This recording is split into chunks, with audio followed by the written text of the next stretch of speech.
Robert is definitely a man of character. He has great virtues. He is someone who is selfless, and so it's not all about him, about his family, his business. He goes out into the community, shares himself. Robert Pou is my father. He is my boss. He is my mentor. He is my therapist at times. He was my coach, and he continues to be my best friend. Dad has always been a mentor for me. He's played a lot of roles in my life. He was my softball coach.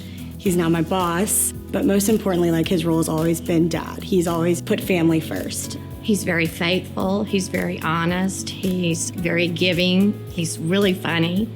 And he can really rock a mustache. I look back on my life. Basically, I had two parents that were great role models. And the things I learned from them, I watched my dad. He was a very hardworking ear, nose, and throat doctor and renowned surgeon, ear surgeon.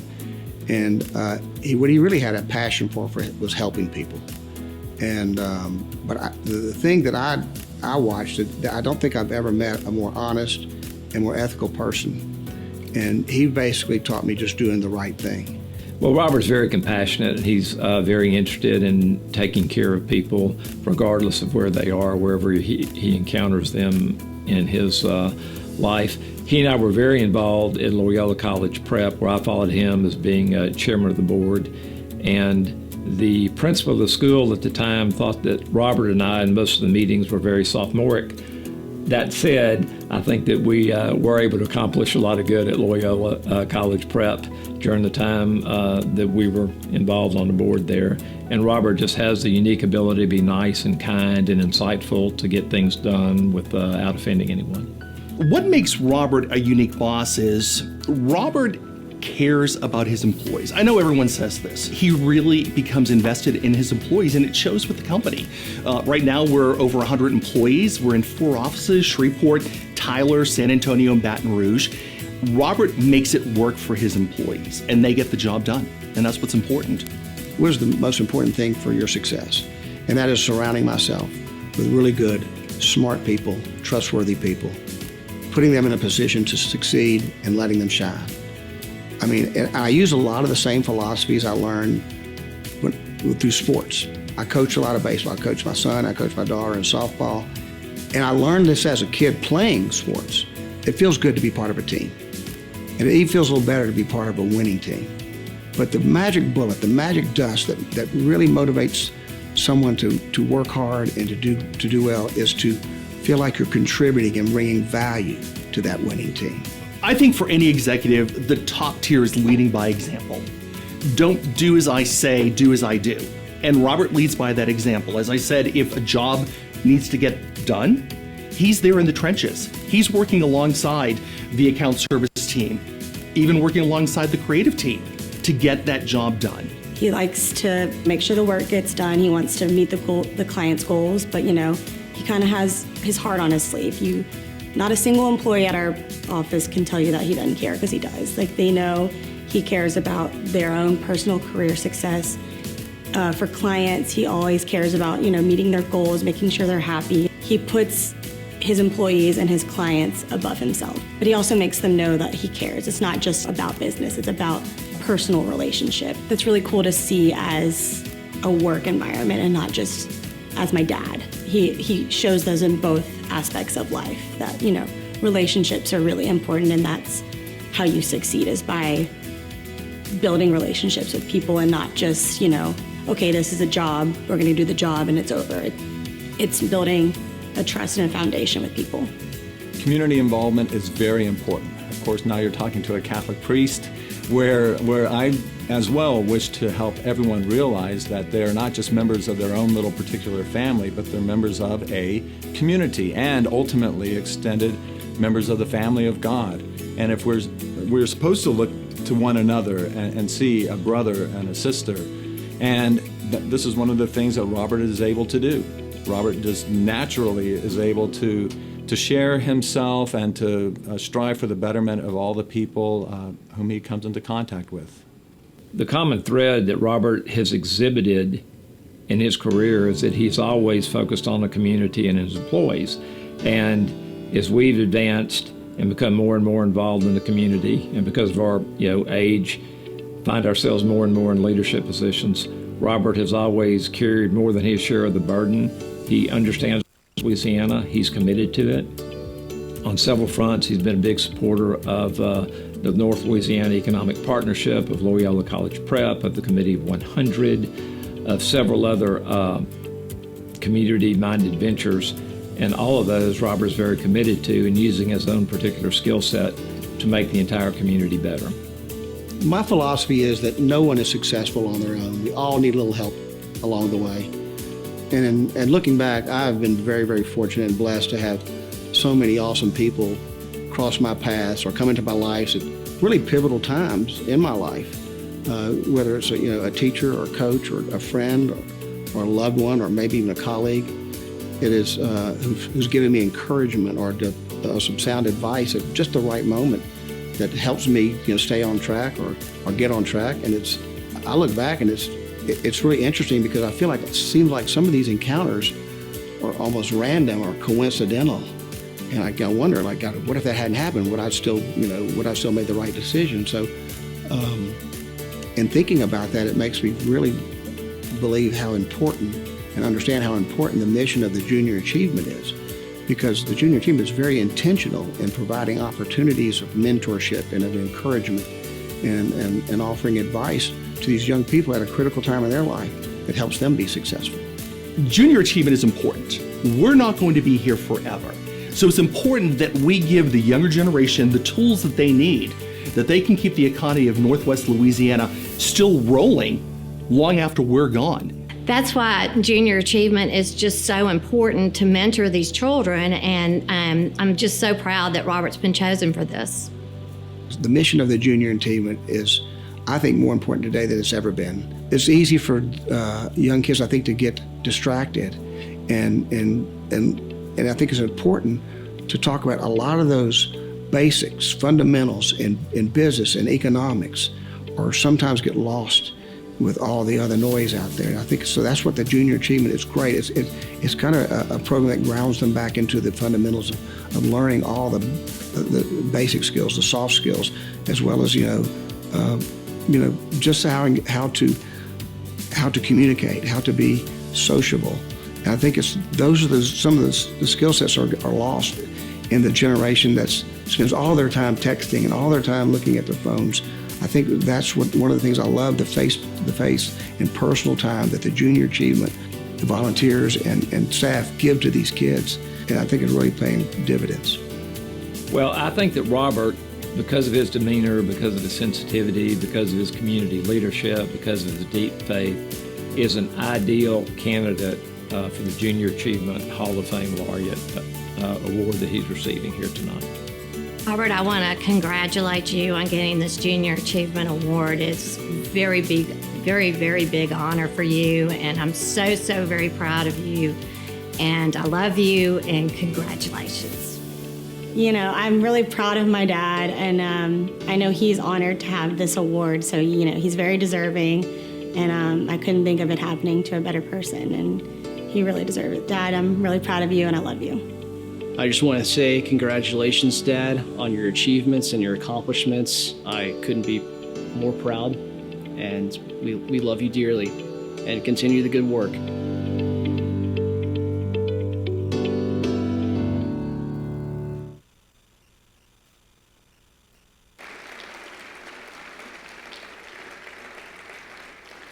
Ladies and gentlemen, on behalf of the Romph Pou Agency and all of our employees, it's my pleasure to introduce our friend, our boss, and your 2022 Junior Achievement Laureate, Mr. Robert Pou.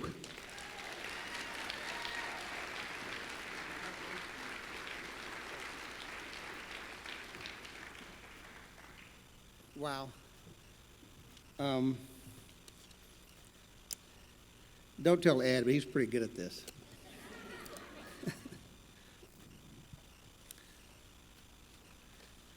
Okay. Talk about stepping out of your comfort zone. My goodness. But I asked my good friend, Steve Scrivanis, to give me some advice about delivering this speech tonight, because he did it last year. And he gave me 3 pieces of advice. He said, make sure to write it down, make sure to rehearse it, and make sure to time it out so you know how long it's going to be. And I said, I did all that, and my speech timed out at 6 minutes, but that doesn't take into consideration any time for spontaneous applause or ovations.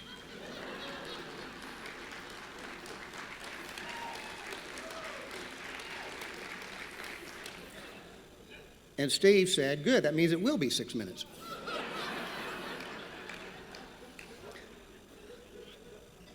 Some of your friends are mentors and some are just tormentors.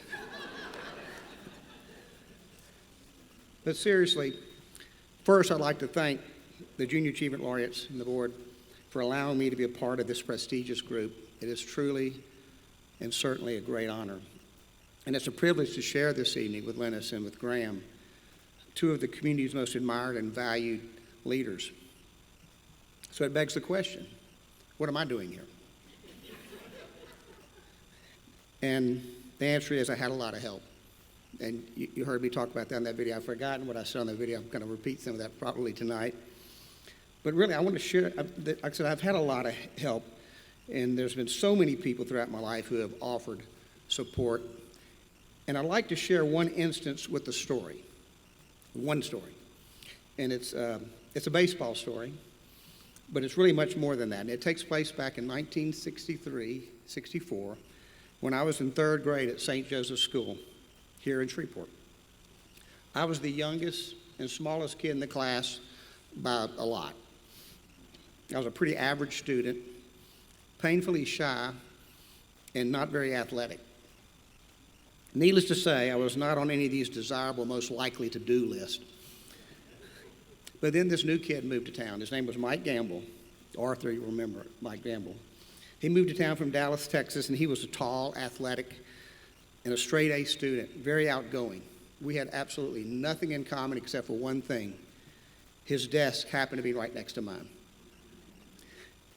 Long story short, we became great friends. And I found out quickly Mike loved sports. He was obsessed with sports. So I really had no choice but to learn to love sports too. But as I mentioned, I wasn't very athletic. I was the least athletic member of a very athletic family, and I'm sure my siblings won't argue with me on that. My favorite hobby back then was watching TV. Of course, my wife Barbara says that's still my favorite hobby, but that's a different discussion for a different time. Anyway, Mike Gamble, he was bound and determined to help me get better at sports. So we played and practiced every weekend as well at school recess. I mean, it was baseball, football, basketball, depending on the season, we were playing.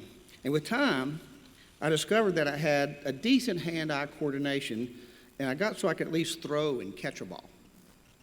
But I was still a scrawny, awkward little kid without a lot of confidence. So fast forward the next year, 4th grade, Mike convinces me to play on the 4th grade baseball team, summer baseball team. And I'd never played on an organized team. And can you imagine being, 9 years old and never played in an organized sport these days? That's incredible. But Mike wanted me to try out, so I tried out. And Mike was a big left-hander, so naturally he played first base. So I wanted to play second base. I mean, number one, I had my good friend right next to me, the comfort of my best friend playing first base. And number two, it was the shortest throw to first base and the only chance I had of playing infield. Our 2 coaches were volunteer sophomore high school kids from Jesuit High School, one named Jack Touchstone and the other was named Tony Callantone. Some of you may know those names. They were at Jesuit High. Community service was a requirement to graduate at Jesuit. So they were getting a bunch of community service hours by coaching our team that summer. And looking back, Jack Touchstone, Coach Touchstone he was just a kid himself. But he took his coaching job seriously, and he really, really tried to work hard with me. And he knew I wanted to be a second baseman. Well, the first game comes around, and I'm in the starting lineup. I'm batting ninth, and I'm the starting second baseman, and very excited and terrified all at the same time.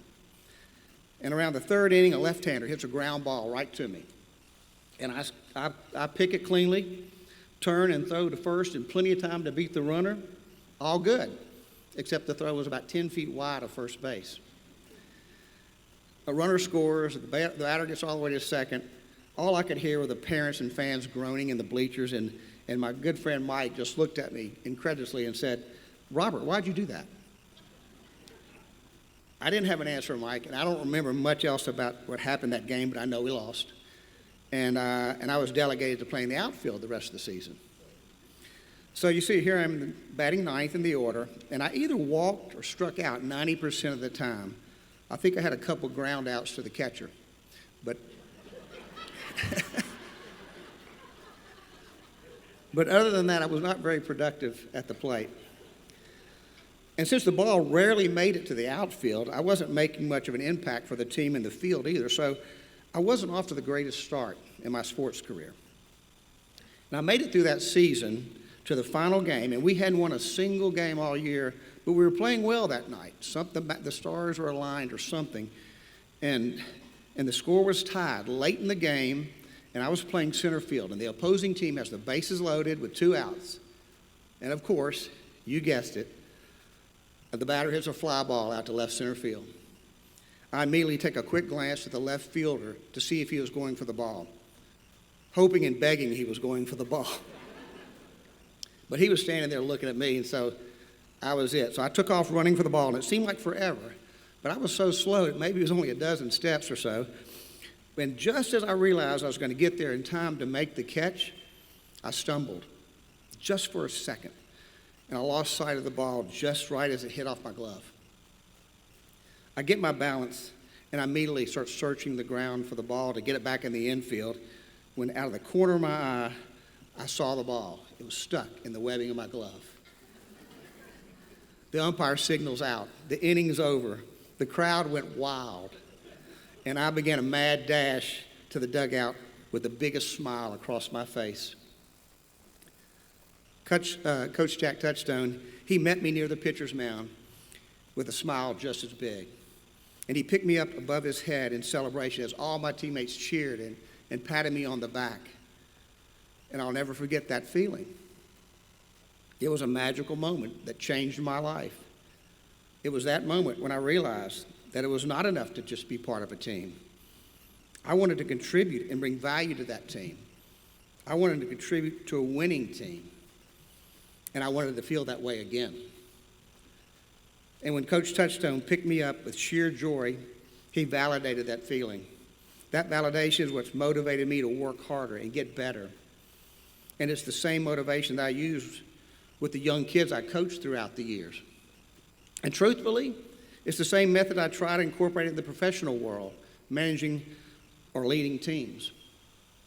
You try to put a team member in a position to succeed, and then make sure to recognize and reward that success, and that's how you keep a team motivated.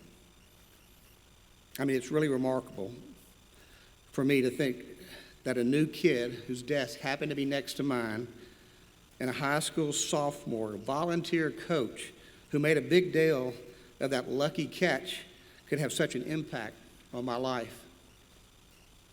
And I know all of you here tonight will likely have similar stories of coaches, teachers, family, or friends who have offered just the right piece of advice or encouragement at just the right moment to help you through a pivotal time. But more importantly, it's very likely that you've been that special support to someone else. Hopefully someone's telling impactful stories about us, because we all have that gift to inspire. But the real gift is to ourselves when we see the smile on that young person's face that we have helped succeed, which is what Junior Achievement does every day for the youth of this community, and is why it is such an important organization to support.